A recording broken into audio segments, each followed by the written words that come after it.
In today's episode, let's talk about the real problem with AI detectors. A little while back, about two weeks ago, I shared a post on LinkedIn, which is still getting shared like crazy, about the problem with AI detectors. I fed a variety of detectors the Declaration of Independence, which is beyond reproach, not AI generated, and had a bunch of different tools evaluate it. And one of them said it was 97% AI generated, which is bad, really bad. And that in itself spawned a lot of discussion, something like 2,500 comments and things like that. But I wanted to go into more detail about why this technology is bad. It's not the technology itself. As my partner and CEO, Katie Robert, is often fond of saying, new technology doesn't solve old problems. And in this case, this is a very old problem. This is a statistics problem. In statistics, there are two kinds of errors, type 1 and type 2. A type 1 error is called a false positive. The classical image that you see in a lot of medical textbooks is a doctor saying to a person who presumably is someone without a working uterus, cisgendered male, you're pregnant. Right? As a type 1 error, false positive, it'd be like telling me I was pregnant. I do not have a working uterus. I have no uterus at all. And that's a false positive. False negative is telling something is not true that is true. Here's the problem with AI detectors. AI detectors are being used in situations where false positives are harmful. Several of the comments on that original post talk about students being put on academic probation or being suspended or expelled from schools because a tool said that they were using AI, which for these institutions supposedly violates their academic integrity standards, when the students did not. In another example, a person posted a comment saying, I was turned down for a job because the hiring manager looked at my application materials and said I used AI to generate them. And the person presumably did not. Here's the problem with this.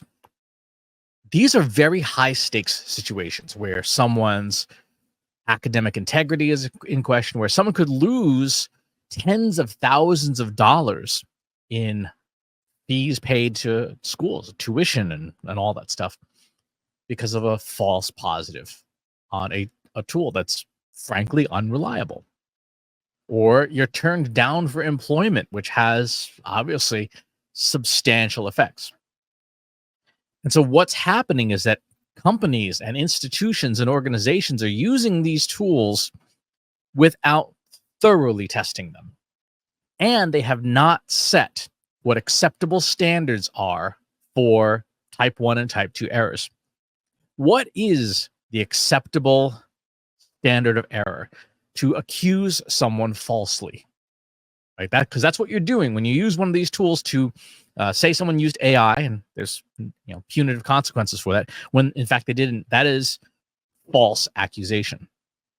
In the real world, that involves things like you getting sued.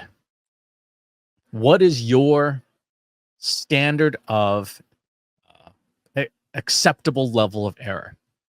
I would argue, because AI should be held to a higher standard than humans. AI is not human. The acceptable false positive rate for these tools in a critical situation like that, where someone's reputation or someone's investment or someone's job is on the line, is 0. The acceptable rate of false positives for AI detectors is 0, not 5%, not 10%. Imagine it was something like drug tests, right? Your employer's testing you for use of illicit substances. What is the acceptable rate for a false positive, where you could be suspended or fired or maybe even arrested? Yeah, the answer is 0. No amount of false positives is acceptable. A certain percentage of false negatives, where it says you're clear and you're not clear, okay, we can live with that. But a false positive, mm-mm. So the real problem is not the technology. The real problem is people using the technology without having thoroughly tested it themselves in high-risk situations and not having clear standards about what the level of acceptable false positives is. If I were an employer or if I were an educational institution, I would have a testing suite set up of content that has never been seen by the internet, never been put online. Maybe I would even hire students to create net new content, essays, papers, etc. And they would have to do it on computers that were not connected to the internet to ensure the integrity of the sample. Maybe have them create 50 or 100 samples, and they get a second group of students or interns or whatever and create an equivalent number of purely machine generated ones, and take this corpus of 50 or 100 or 200 documents and test each tool on the market and say, okay, we're going to put 50 papers into this tool and we're going to score it.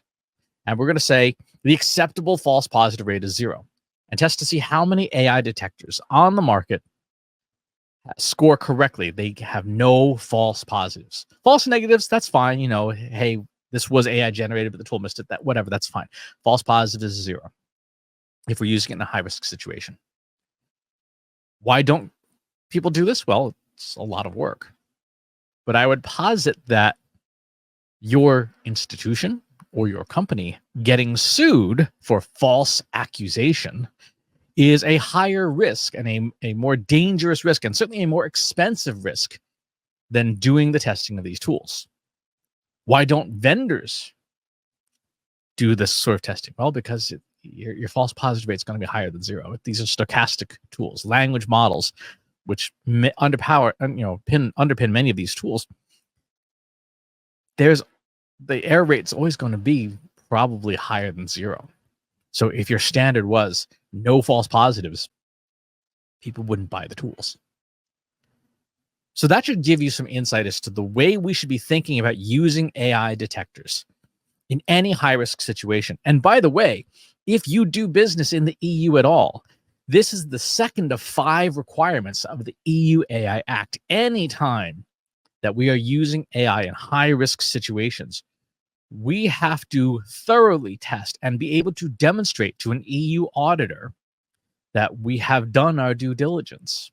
And so if you are using AI detectors with a content agency or content freelancer in Europe, and you falsely accuse them of using AI, not only can you be sued normally, but you may fall afoul of the EU AI Act. So my message to everyone is test these tools, establish your standard of what an acceptable false positive rate is. What is the acceptable rate of false accusation you are willing to make against other people?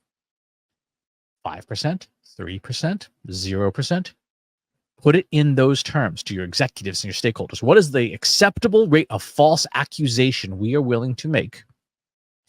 And then adhere to those standards.